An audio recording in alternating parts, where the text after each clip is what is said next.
बैठ जाइए आप लोग बैठ जाइए।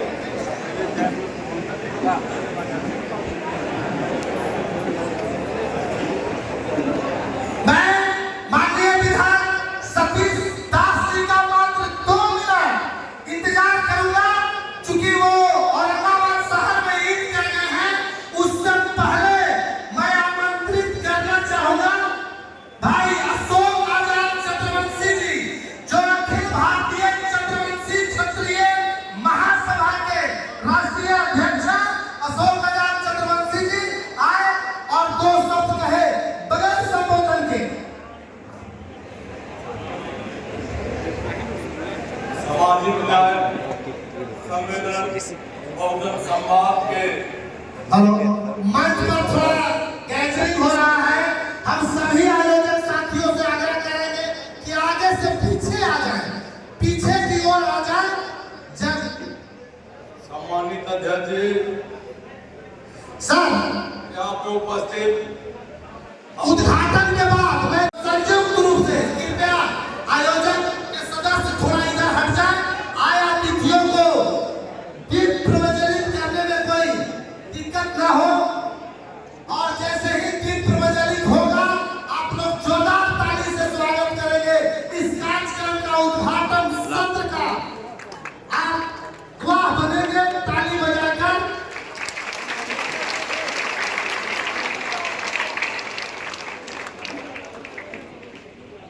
सभी अतिथियों द्वारा दीप प्रज्वलित कर कार्यक्रम का विधिवत उद्घाटन किया जा रहा है। तत्पश्चात आए अतिथियों का स्वागत कार्यक्रम होगा, और उसके बाद मात्र जो प्रदेश से दिल्ली से चलकर आए हैं मात्र 5 अतिथियों का आपके सामने क्रांतिकारी संबोधन होगा, जिसके प्रतीक्षा में हम लोग यहाँ पर काफी देर से उपस्थित हुए हैं। धन्यवाद। उद्घाटन सत्र कार्यक्रम समाप्त हुआ। अब मैं सबसे पहले स्वागत की कड़ी में मुख्य वक्ता के रूप में यहाँ पर उपस्थित डॉक्टर लक्ष्मण यादव जी,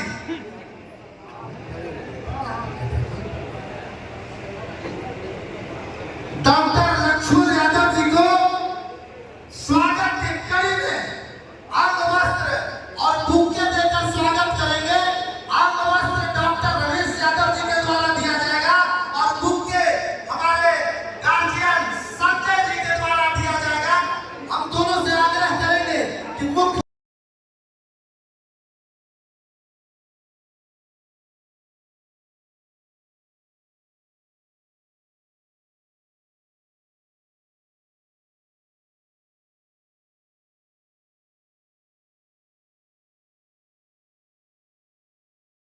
और मैं उस शख्स को आवाज देना चाहता हूं, उस शख्स को जिसे हम लोग प्रोफेसर की डायरी के नाम से जानते हैं, उस प्रोफेसर की डायरी के लेखक, हम सबों के मार्गदर्शक और दिल्ली से चलकर आए प्रोफेसर डॉक्टर लक्ष्मण यादव जी को मैं आवाज देना चाहता हूं।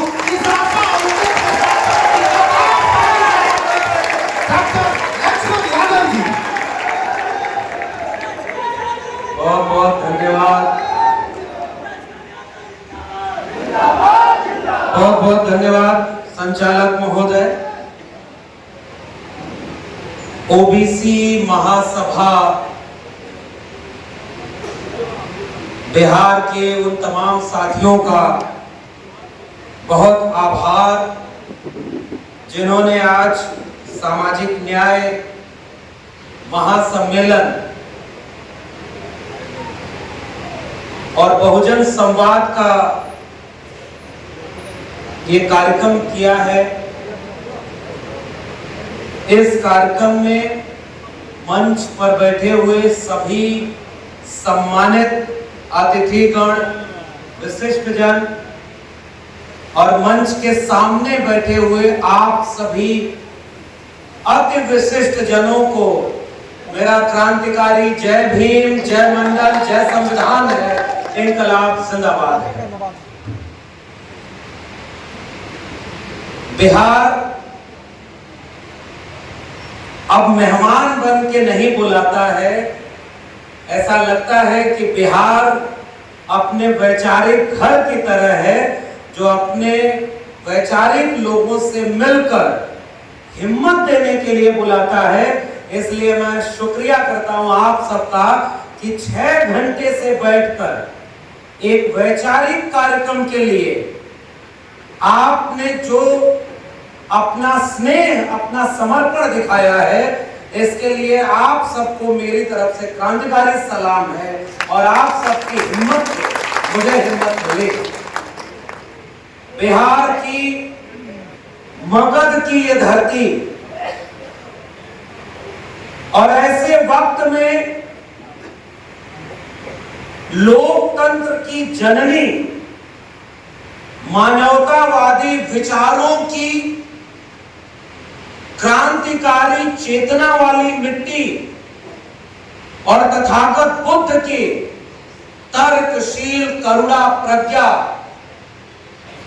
उस बोध को इसी मिट्टी से सृजित करके दुनिया को रोशनी पहुंचाने वाली इस मगध की धरती पर ऐसे वक्त में ये महासम्मेलन सामाजिक न्याय का हो रहा है, जब लोकतंत्र पर सबसे बड़ा खतरा मंडरा रहा है। और इसके लिए ओबीसी महासभा के सभी समिति के लोगों को मैं शुक्रिया अदा करता हूं कि लोकतंत्र को बचाने का जो एकमात्र रास्ता है, वो सामाजिक न्याय का रास्ता है, उस रास्ते पर चलने और लोकतंत्र पर आने वाले खतरे से लड़ने के लिए इस वैचारिक कार्यक्रम को आपने आयोजित किया है। इसके लिए पूरी आयोजन समिति को मैं बहुत धन्यवाद देना चाहता हूं। और आयोजन समिति को इस बात के लिए भी धन्यवाद कि ओबीसी महासभा का आयोजन है, लेकिन इस आयोजन में मंच पर आपने गुलदस्ता सजाया है, जिसे वाकई बहुजन कहा जाता है।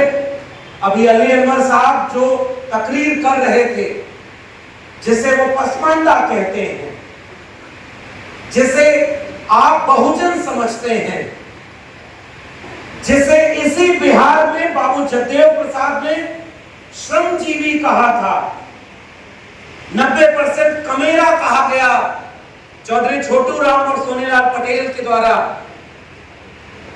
एक जमाने में त्रिवेणी संघ के लोगों ने, आर्जक संघ के लोगों ने उस 90% बहुजन को, मानवर कांशी राम ने जिसे बहुजन शब्द दिया, वो केवल भाषण में नहीं होना चाहिए, वो आचरण में होना चाहिए। और ओबीसी महासभा के इस आयोजन की एक कामयाबी मैं इस बात के लिए मानता हूं कि इस मंच पर हम सब के वैचारिक अग्रज, अगर आदरणीय उदय नारायण चौधरी जी बैठे हैं, विधायक सतीश जी बैठे हैं, पूर्व विधायक, पूर्व मंत्री कई लोग हैं जो सीधे ओबीसी समाज के नहीं हैं। इसका मतलब ओबीसी समाज, ओबीसी महासभा का यह आयोजन वाकई बहुजनों का आयोजन है। अली अनवर अंसारी साहब की आवाज न होती, सतीश जी की आवाज इसमें शामिल न होती, आदरणीय उदय नारायण जी की बात इसमें शामिल न होती, तो यह आयोजन मेरे हिसाब से वैचारिक रूप से पूर्ण आयोजन नहीं होता। जिस 90% की बात हम करते हैं, उस 90% का यह आयोजन है। इसके लिए मैं आयोजन समिति को मैं बधाई देना चाहता हूं। बाकी कार्यक्रम इतना बड़ा कर दिया, 6 घंटे का कार्यक्रम, इस हिम्मत की भी दाद देनी चाहिए।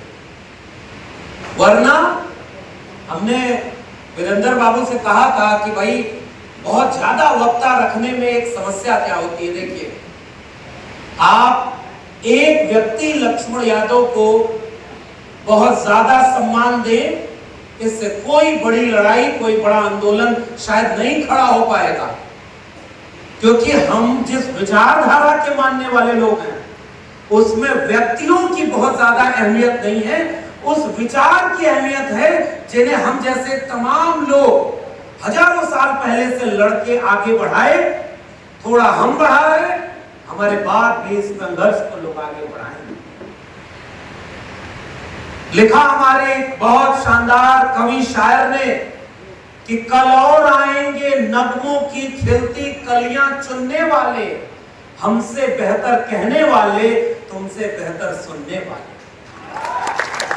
इसका अर्थ यह है, हमारे पूर्व के जितने वक्ताओं ने जितनी बातें कही, वो वही बातें हैं जो हम कहना चाहते हैं। रिंकू जी जैसे लोग जब इस वैचारिक कार्यक्रम का एक वैचारिक खाका बनाते हैं कि सामाजिक न्याय का मतलब क्या है, फूले अंबेडकर पेरियार की विचारधारा कौन से देश को बनाना चाहती थी और आज हमारे सामने कौन सी चुनौतियां हैं, तो वो वही बात कह रहे हैं जो हमारी बात है। जब अली अनवर अंसारी साहब पसमानदा आंदोलन को सामाजिक न्याय के साथ जोड़ करके उस रिश्ते को कायम करना चाहते हैं जिसमें नारा लगा था एक जमाने में कि दलित पिछड़ा एक समान, हिंदू हो या मुसलमान, उसके बिना मुझे लगता है कि वो वैचारिकी अधूरी रह जाती। जब सतीश दास जैसे विधायक, मैं तो चाहता हूं कि यूपी में भी 2-4 ऐसे विधायक हो जाएं जो तेवर है। और होता क्या है, जब जनता जागरूक होती है ना, तो नेता भी जनता के साथ खड़ा होता है।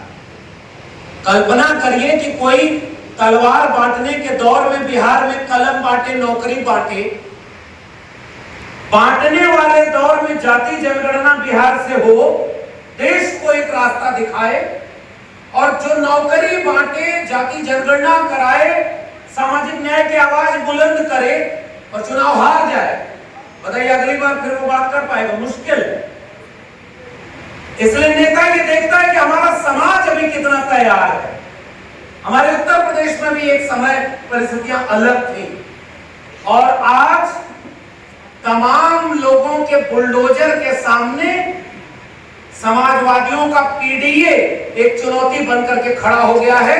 जिसका मतलब समाज पीडीए के साथ खड़ा है, तो नेता आज पीडीए की बात कर रहा है और चुनाव में अयोध्या हरा रहा है। इससे बड़ा और सबूत इस वाक्य को फिर से समझिए। 1990 में, आज का विषय है संगोष्ठी का, बाबा साहब भीमराव के भारतीय समाज के परिवर्तन में बाबा साहब का योगदान, और ये कार्यक्रम कौन कर रहा है? ओबीसी महासभा। बदल रहा है समाज साहब, क्योंकि एक जमाने में पहले कोशिश की गई कि डॉक्टर अंबेडकर को मिटा दिया जाए, किताबों में ना हो, पाठशालाओं में ना हो, उन पे चर्चा ना हो। फिर डॉक्टर अंबेडकर को जब मिटा नहीं पाए तो सोचा दलितों के नेता बना दिया जाए। हम लोग भी बचपन में शायद यही तालीम पाए, डॉक्टर अंबेडकर कौन? तो दलितों के नेता होंगे।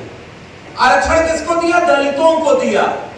लेकिन कलम और किताब, सामाजिक आंदोलन कैसे समाज को धीरे धीरे बदलता है। आज ओबीसी महासभा बाबा साहब भीमराव अंबेडकर की तस्वीर को बीपी मंडल की तस्वीर के सामने यहां लगाए हुए, आप लोग इस तस्वीर को देखिए। ये एकजुटता वो एकजुटता है जो वाकई बहुजन और 90% एकजुटता की बात करता है। इसके लिए भी मैं बधाई देता हूं। ओबीसी समाज के लोग केवल कांवड़ नहीं ढो रहे, वो अपने वैचारिक आंदोलन को भी अपने कंधों पर लेकर के आगे बढ़ने का काम कर रहे हैं। हाँ, अभी कांवड़ वालों को बढ़ाया जा रहा है। हमारे उत्तर प्रदेश में कांवड़ धोने जाइए, हेलीकॉप्टर से फूलों की बारिश करवाई जाएगी, और 69,000 शिक्षक भर्ती घोटाला हो जाए, शिक्षक बनने का हक मांगने जाइए तो लाठियों को बरसाया जाएगा आपके। इस फर्क को ही हमें समझना होगा कि पाखंड और अंधविश्वास में कैसे नई पीढ़ी को डाला जा रहा है।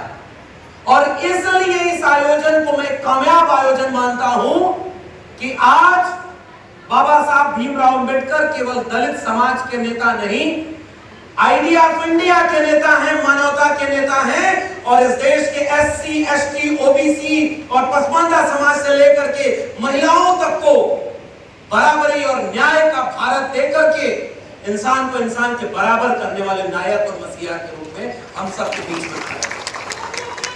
और ये बात कुछ लोगों को नागवार गुजरती है कि पिछड़ों के साथ दलित कैसे साथ में आ गए। झगड़ा लगाओ कि दलितों के ऊपर सबसे ज्यादा अन्याय कौन करता है? ओबीसी।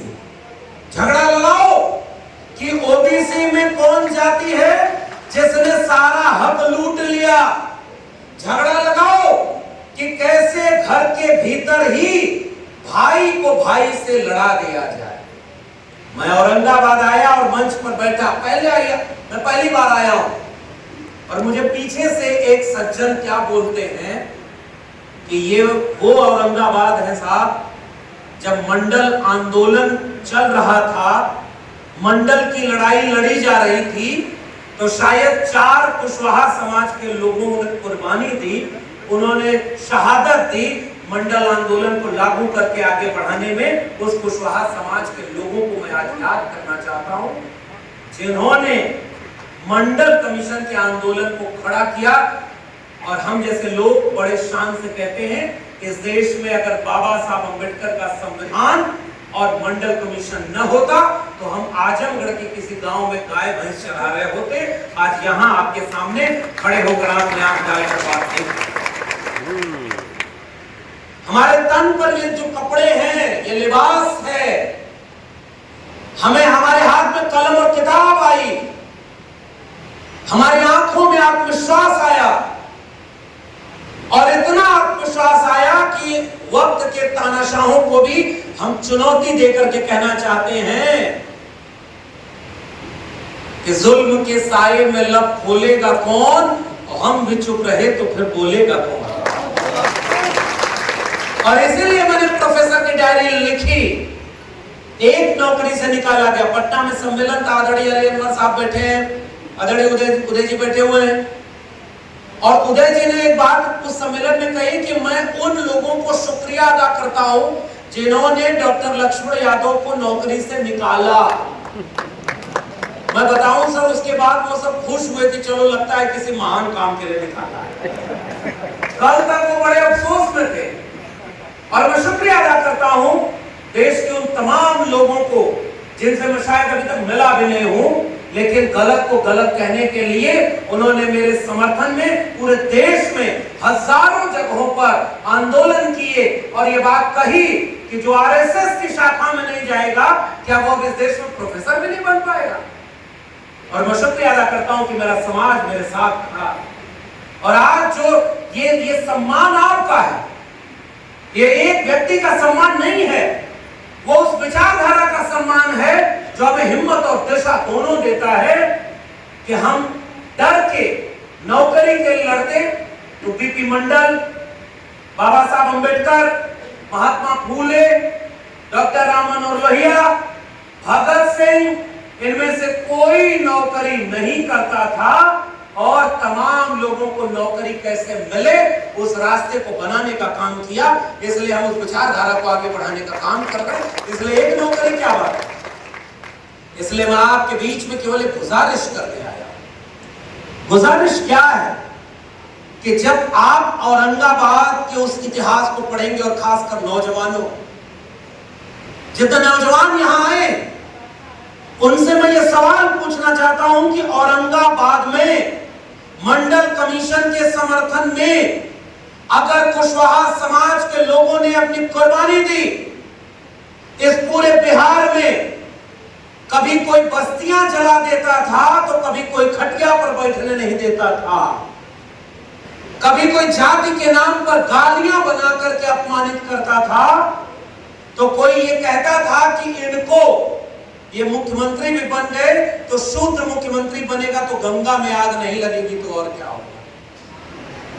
मुख्यमंत्री बनने के बाद अपमानित से बिहार में एमए बीए पास करेंगे और कर्पूरिया को पास करेंगे। मुझे अफसोस के साथ ये बोलना पड़ रहा है क्योंकि आज कुछ कुछ लोग आरएसएस की शाखा वाले उन्हें भारत रत्न देकर के वोट लेना चाहते हैं। हम उनसे सवाल पूछना चाहते हैं कि कर्पूरी ठाकुर के खिलाफ इतनी अपमानजनक गाली देने वाले लोग कौन थे? क्या वो मुसलमान थे क्या? राम नरेश यादव उत्तर प्रदेश में मुख्यमंत्री थे और बिहार में कर्पूरी ठाकुर जी मुख्यमंत्री थे। राम नरेश वापस जाओ, वापस जाके भैंस चराओ, देश कौन चलाएगा? ये सवाल आज भी लोग पूछना चाहते हैं और हम भी आपके साथ यहां मगध की धरती से पूछना चाहते हैं। दिल्ली से चमड़ा भेजा संदेश, बार बनावे कर्पूरी और भैंस चरावा राम नरेश। ये किसने अपमान किया था उन जातियों का?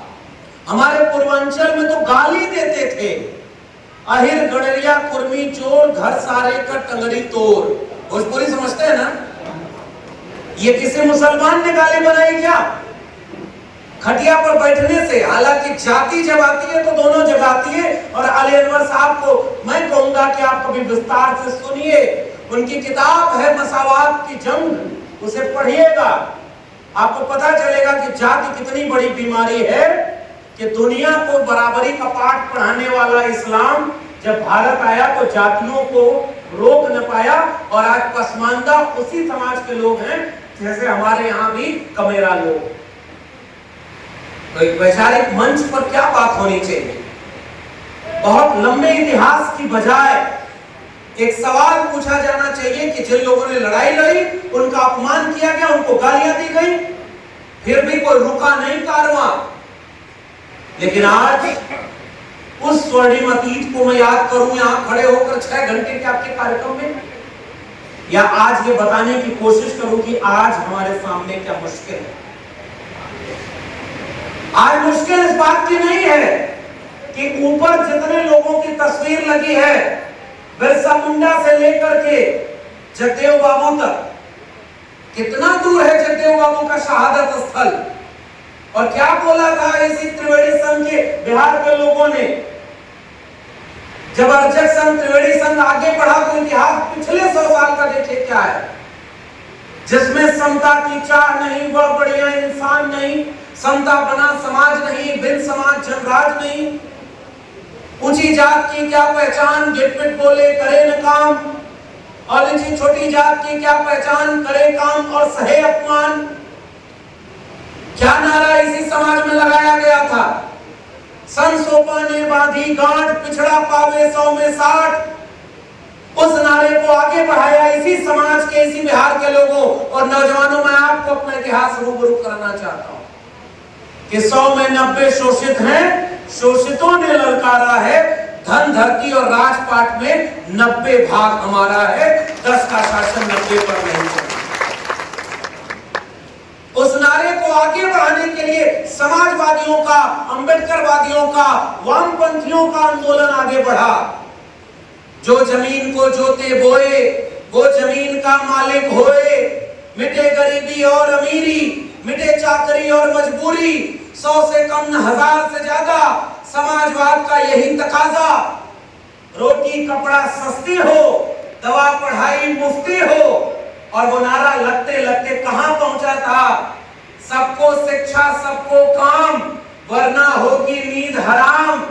सबको शिक्षा दे न सके जो, वो सरकार निकम्मी है, और जो सरकार निकम्मी है वो सरकार। और आज कौन सी सरकार है कि अररिया में रहना है तो हिंदू बन के रहना होगा? और कौन उनका साथ दे रहा है? जिन्होंने समाजवाद के पाठशाला में पढ़ाई की थी, जॉर्ज फर्नांडिस के साथ समाजवाद की पाठ पढ़े थे और समाजवादी आंदोलन के बड़े नेता रहे। मैं फिर भी बिहार वालों को एक शुक्रिया देता हूं कि आपके यहाँ कोई योगी मुख्यमंत्री नहीं है, वरना रोज बुलडोजर चलता। कम से कम आप उससे बचे हुए हैं। आइए उत्तर प्रदेश में देखिए कि जहालत की स्थिति क्या है। हमारे पत्रकार साथी अनिल जी आए हुए हैं बिहार, वो लखनऊ में रहकर पत्रकारिता करते हैं, और जिस धारा में कोई बहुत बड़ी धारा नहीं है उसमें भी जेल जाना पड़ा। आज चुनौती नौजवानों ये है जगदेव बाबू तो अपने हिस्से की लड़ाई लड़के चले गए, महामना राम स्वरूप वर्मा अपने हिस्से की लड़ाई लड़के चले गए। कर्पूरी ठाकुर को जो करना था, मुख्यमंत्री बना तो शिक्षा मुफ्त की, आरक्षण लागू किया, देश के कमेरा लोगों को आत्मविश्वास दिया और अपनी भूमिका निभाकर चले गए। बाबा साहब भीमराव अंबेडकर अपना परिवार कुर्बान किया, विचारधारा की लड़ाई लड़ी और लड़कर चले गए।